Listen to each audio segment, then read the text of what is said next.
สบายดีสวัสดีครับพ่อแม่พี่น้องสู่ผู้ทุกคนทางฝั่งไทยฝั่งลาวที่ติดตามรับชมเบาเกาะเนาะพี่น้องเนาะพี่น้องเอ้ยมาอยู่บ้านอยู่เมืองเนาะพี่น้องเนาะพี่น้องคงสิเข้าใจกันดีเนาะหลายๆคนที่มาลองใช้ชีวิตในบ้านในเมืองเฮาก็มาทำมาหากินในบ้านในเมืองเฮาเนาะบางคนเนาะที่มาจากไทยว่าสิมาตั้งหลักอยู่บ้านอยู่เมืองว่าสิเฮ็ดสิหาอยู่บ้านอยู่เมืองเนาะคิดหวังไว้จั่งซั้นนะว่าแล้วก็ได้ แต่เฮามาเบิ่งชีวิตจริงเนาะการว่าสิมาใช้ชีวิตแบบบ้านๆอีหลีน่ะอืมต้องมาเบิ่งว่าตัวเองนี่สิเฮ็ดหยังสิสร้างหยังเนาะเพราะว่าทุกมื้อนี้มันต้องใช้เงินอย่างเดียวได้สิอยู่ได้ถึงว่าสิอยู่ในบ้านนอกหรือตัวเมืองก็สร้างเนาะมันแตกต่างกันแค่เล็กๆน้อยๆเองเนาะมันคือในบ้านเฮานี่มีที่มีทางเฮ็ดไร่ไถนาเฮ็ดสวนเนาะแต่ว่า มันไกลความเจริญก็อีกอย่างหนึ่งเด้อบัดตานี้เนาะสิเฮ็ดสิหาอิหยังก็ต้องแล่นเข้าไปในเมืองอยากได้นั่นได้นี่ก็แล่นในเมืองเสียเวลาหลายๆอย่างหลายๆแนวเสียเงินเสียคำโอ้หลายอย่างเพื่อสิไปฮอดตัวเมืองอีกถนอกถนนก็โอ้ก็คือเห็นตามเห็นนั่นแหละพี่น้องให้ภาพบรรยายเลยแหละเนาะคิดจินตนาการบ้านเฮานั่นแหละขี้หินแห่ยามแล้งก็ไง่ยามฝนก็ขี้ตมเนาะ แต่ว่าบ้านเฮามันมีสิ่งที่แบบเป็นบ้านเฮาจริงๆก็คือฮีตคองประเพณีพ่อแม่พาเฮ็ดพาหาอาพ่อใหญ่แม่ใหญ่ที่ยังอนุรักษ์แต่ละท้องถิ่นแต่ละบ้านแต่ละเมืองที่ยังมีความทรงจำแบบเก่าๆให้พี่น้องได้เบิ่งก็คือความเป็นบ้านเฮาที่พากันเว้ากันเนาะที่เข้าใจกันแบบนี้นะสำหรับตัวบ่าวกองเองเนาะ แต่ว่าจริงๆชีวิตจริงที่จะมาใช้ชีวิตในบ้านในเมืองเฮาในปัจจุบันนี้คือว่ายากหลายเนาะบ่ฮู้ว่าสิเฮ็ดสิหาหยังบ่ฮู้ว่าสิดำรงชีวิตไปแนวทางอิหยังเนาะมันมันมันบ่มีแนวเลยนะพี่น้องบ่ฮู้คือว่าของมานี่ก็ได้หลายมื้อแล้วหลายมื้อหลายทิศแหละแต่ว่าบ่ฮู้ว่าสิเฮ็ดอิหยังหั้นนะอืมมันยังแนมบ่ออกหั้นนะตัวเองก็เคยไปเฮ็ดเวียกเฮ็ดงานมีแต่เฮ็ดเวียกเฮ็ดงานนะครับเว้าแล้วก็ได้ บ่ทันมาใช้ชีวิตแบบบ้านเฮาเออก็พอได้เฮ็ดได้สร้างได้แปลงอยู่เนาะไปเฮ็ดเวยกเฮ็ดงานก็ได้แต่ว่าในบั้นปลายชีวิตเจ้าของก็อยากมาอยู่แบบเมาะๆแมะๆแบบนี้แต่ว่าเราบ่มีเงินบัดตานี้โอ้สิหาหยังนะต้องให้คิดดีๆเด้อคนที่จะมาว่าอยากใช้ชีวิตแบบบ้านๆอยากลองมาหาเงินหาค่ำแถวบ้านเฮาโอ้ยากเดะยากอีหลีเนาะก็คือข้อยก็ว่ายากอีหลีแหละจักสิเฮ็ดจั่งใดหาอิหยังมันคิดบ่ออก คันว่าหลายๆคนนี่มาสงกรานต์มาเทศกาลสงกรานต์นี่คือแนวนี้ปีใหม่ลาวนี่เขาเจ้าเอิ้นมาหลายคนแรงปีนี้บางคนก็วันนี้ดินถล่มมาเนาะดินถล่มมาก็เพื่อ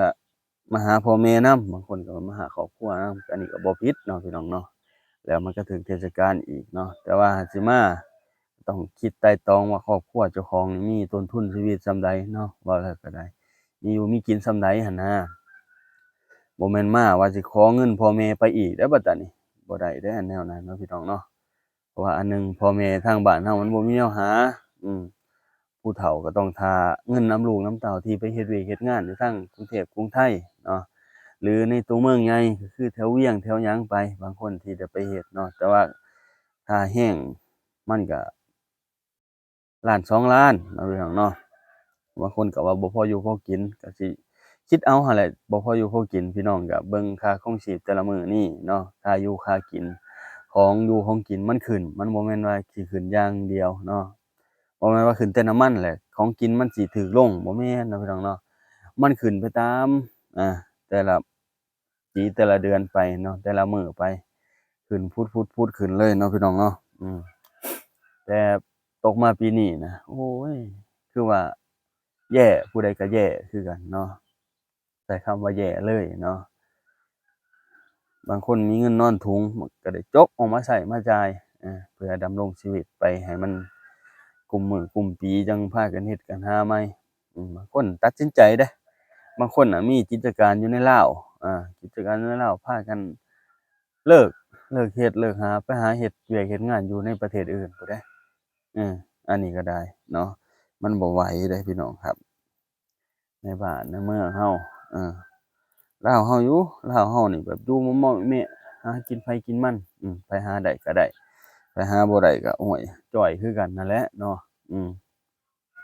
บ่แม่นหยังหายากอีหลีเงินก็ได้จักสิว่าผู้ใดเนาะพี่น้องเนาะผู้หาบ่ได้ก็บ่ได้อีหลีอืม ใครแต่คนที่มาแต่กรุงเทพกรุงไทยมาใช้มาจ่ายเงินในสงกรานต์นี่ก็สิบรรเทาความคิดหนักของแม่ค้าชาวขายแหน่จักหน่อยก็สิพากันคึกคื้นจักหน่อยเนาะพี่น้องเนาะเพราะว่าสิท่าแต่คนในหมู่บ้านต่างนานาที่สัญจรมามันก็น้อยเนาะพี่น้องเนาะถ้านักท่องเที่ยวมาเล่นมาเที่ยวลาวเฮาก็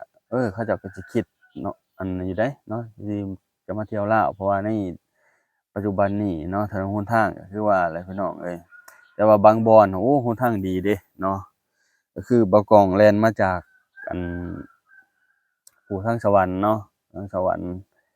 แต่บ้านบ่กล้องทางเชือบังเหียงเนาะแล่นมาทางเชือบังเหียงนี่หนทางอาจสิบ่ปานใดแต่ว่าเราขึ้นมาทางพี่อันหลัก35เข้าเซโนเนาะหลัก35เข้าเซโนโอ้หนทางดีคักเนาะเขาเจ้าเฮ็ดใหม่เนาะแล่นส่ำสิแล่นเนาะแล้วก็ขึ้นมาเรื่อยๆเรื่อยๆพี่ ทางท่าแขกท่าหยังหนทางก็คือว่าดีอยู่เนาะพี่น้องเนาะคือว่าเขาเจ้าเท่ดีอยู่เนาะแก้ไขก็พอได้เที่ยวบ่มีหลุมมีบ่อเนาะบ่มีหลุมมีบ่อแบบขี่ไวๆแล้วเห็นหลุมทางหน้าเฮ็ดให้เราตกใจเนาะกันบ่มีบันไดเนาะพี่น้องเนาะโอ้เห็นรถไถเขาเจ้ามาเล่นมาเที่ยวหลายๆเดะที่ตามถนนหนทางที่บ่าวกองสัญจรมาเนาะโอ้แต่ว่าสิมีคนปลูกทุเรียนเนาะแถวน่ะเริ่มมีคนปลูกทุเรียนคนลาวเด้อพี่น้องบ่าวกองซื้อเบียร์ทุเรียนมาอันเบียร์หนึ่งลองมาก่อนเนาะมาลองเบิ่งดินที่อันบ้านนี่ก่อนเนาะว่ามันเป็นแนวใดว่ามันสิรองรับกับสภาพอากาศบ้านเราได้บ่นะแต่ว่าเขาเจ้าก็มาเพาะตั้งแต่น้อยๆพู้นแหละมาเพาะให้มันดูดซึมดูดซับทางบ้านเฮาสภาพอากาศบ้านเฮาเขาเจ้าก็เออ เป็นคนลาวเนาะพี่น้องเนาะถ้าเป็นคนลาวเนาะที่จะเอาทุเรียนมาปลูกเนาะโอ้แต่ว่าคนลาวก็อยากสนุนคนลาวเฮาคือกันเด้พี่น้องเอ้ยแต่ว่าเขายังว่าคนอื่นเขาเจ้ามาเข้ามาเฮ็ดมาหาในบ้านเฮาเรายังไปสนับสนุนเขาเนาะภาษายังคนบ้านเฮาสุดใจอยู่แล้วเนาะร้อยอยู่แล้วเนาะที่จะสนับสนุนกันเนาะอันหนึ่งคนไปเฮ็ดเวียกเฮ็ดงานเนี่ยโอ้บางคนได้ความรู้หลายอย่างเดะเพราะว่าอันหนึ่งคนไทยเขาเจ้าบ่ค่อยแบบห่วงวีซา ปานใดเนาะพี่น้องเนาะเขาเจ้าคิดสอนให้ให้จดจำไปพัฒนาบ้านเมืองเจ้าเด้อบางคนก็ว่าเด้อืมการเฮ็ดอยู่เฮ็ดกินการเฮ็ดเวียกเฮ็ดงานก่อสร้างเอามาเฮ็ดเป็นอาชีพได้เบิดในบ้านในเมืองเฮาเนาะอันนี้นะพวกงานก่อสร้างเอามาเฮ็ดได้เบิดเนาะ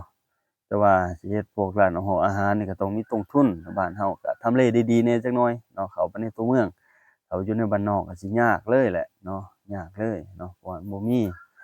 บ่มีว่าสิชาวบ้านเขาเจ้ากินไผกินมันหาอยู่หากินไผกินมันเนาะบ่ได้มาซื้อแนวอยู่แนวกินที่เราสิเฮ็ดดอกเนาะพี่น้องเนาะนอกจากเข้าในเมืองอีหลีเห็นคนสัญจรคึกคืนมีนักท่องเที่ยวต่างๆนานาหรือคนแบบว่าเที่ยวไปเที่ยวมาหาซื้อสิ่งของในตัวเมืองต่างๆเนาะพี่น้องเนาะอันนั้นสิโอเคเนาะเพราะว่าแบบนั้นน่ะเราสิพอได้เฮ็ดได้ขายอยู่เนาะคือในตัวเมืองอันปานามเมื่อวานน่ะส่ำตัวเมืองแหละคิดว่านะคนก็คึกคืน เที่ยวไปเที่ยวมาหลายๆหมู่บ้านเนาะมาหาจับจ่ายซื้อของแล้วก็มีคนส่งคนหยังเนาะแล้วก็มีบ่อนกดเงินกดคำอยู่หั่นเนาะพี่น้องเนาะแต่ว่าเป็นร้านค้าแต่ว่ามันบ่มีตู้ ATM เนาะแต่ว่าถ้าว่าสิตู้ ATM ต้องเข้าเมืองอีหลีเนาะเมืองมหาไซบ่เนาะแต่ว่าบ่กล้องบ่ทันได้เข้าอีหลีแหล้วเนาะทางนั้นเดี๋ยวมีโอกาสจั่งสิไปหาถ่ายให้พี่น้องได้เบิ่งนำกันเนาะว่าทางนั้นมันเป็นจั่งใดเนาะบ้านเพิ่นเมืองเพิ่น เราก็บ่ได้ปั่นไปทั่วดอกพี่น้องเอ้ยก็สิใช้ชีวิตแบบบ้านๆแนวนี้แหละนี่สิไปไสก็ออกยากนี่คือหนทางก็โอ้ยบ่ไหวเนาะเมื่อวานนี่ไปมาโอ๊ยบ่อยากอธิบายให้พี่น้องฟังเลยเนาะอยากเอาภาพขึ้นให้ก็ย้านผิดใจเขาเจ้าเนาะอืมเราต้องปรับตามสภาพบ้านเมืองเขาเจ้าพาอยู่พาเช่าเฮ้ยพี่น้องเอ้ยสิมาเว้าโปกๆก็บ่ได้อีกเดะเนาะอืม เอาโอเคครับพี่น้องครับประมาณนี้เนาะถ้าว่าจังใดก็ฝากติดตามบ่าวกล้องเด้อฝากเนื้อฝากตัวให้กำลังใจหน่อยเด้อ